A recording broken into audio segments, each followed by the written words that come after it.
Hi friends, అందరూ ఎలా ఉన్నారు? బాగున్నారా? అందరూ బాగున్నారనుకుంటున్నాను. ఈరోజు మనం రసం రైస్ చేసుకుంటున్నాము. నేను ఇది ముందే నానబెట్టేసాను, అందుకని మీకు వీడియోలో చూపెట్టలేదు. ఒక 1.5 గ్లాస్ రైస్ తీసుకున్నాను. ఒక గ్లాసు కందిపప్పు, హాఫ్ కొంచెం పెసరపప్పు మిక్స్ చేసి 1 అవర్ నానబెట్టాను. కొంచెం చింతపండు. ఈ విధంగా రైస్ని ఫస్ట్ ఉడికించుకుందాము. కొంచెం సాల్ట్ వేసుకుందాం. హాఫ్ టమోటా వేసాను. తర్వాత మళ్ళీ పప్పులో వేసుకుందాము. కొంచెం పసుపు, కొంచెం జీలకర్ర. ఇది మూత పెట్టి ఒక 3 విజిల్స్ రానిద్దాము.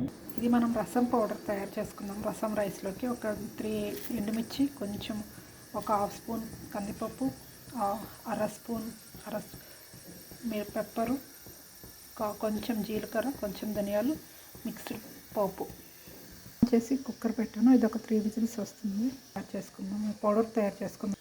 స్టవ్ వేడైంది, కడాయి వేడైంది. కొంచెం కరివేపాకు వేస్తాను. ఇప్పుడు ఈ మసాలా పోపు అంతా వేస్తున్నాం. సిమ్లోనే దీన్ని మనం రోస్ట్ ఫ్రై చేసుకుందాము. ఈ విధంగా ఫ్రై అయింది. ఇది చల్లగా అయిన తర్వాత మనం మిక్సీ వేసుకుందాం. మనం పౌడర్ చేసుకుందాము. ఈ విధంగా పౌడర్ చేసుకున్నాము. స్టవ్ను ఆఫ్ చేసి కుక్కర్ దింపేసాను. 3 విజిల్స్ వచ్చేసాయి.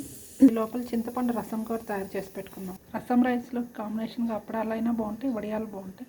మనం వడియాలను కూడా వేయించి పెట్టుకుందాము. ఆయిల్ హీట్ అయింది. ఇప్పుడు వడియాలు వేయించి పెట్టాలి. పోపు తయారు చేసుకుందాం. దాంట్లో కొంచెం గీ వేసి పోపు వేసుకుందాం.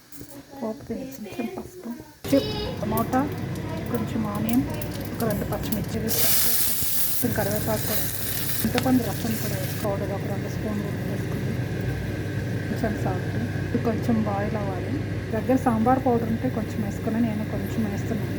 టేస్ట్ కొంచెం బాగుంటుంది. కొంచెం ఇంగువ. ప్రెషర్ పోయింది. ఇప్పుడు రైస్ ఎలా ఉందో చూద్దాం. రైస్ ఈ విధంగా వచ్చింది. మిశ్రమాన్ని ఇందులో మిక్స్ చేసేసుకున్నాము. ఈ విధంగా మన రసం రైస్ తయారైంది. ఇందులో కొంచెం కొత్తిమీర వేసుకొని దింపేసుకున్నాం. ఈ విధంగా మన రసం రైస్ తయారైంది. మీకు నచ్చితే లైక్ చేయండి, షేర్ చేయండి, సబ్స్క్రైబ్ చేయండి.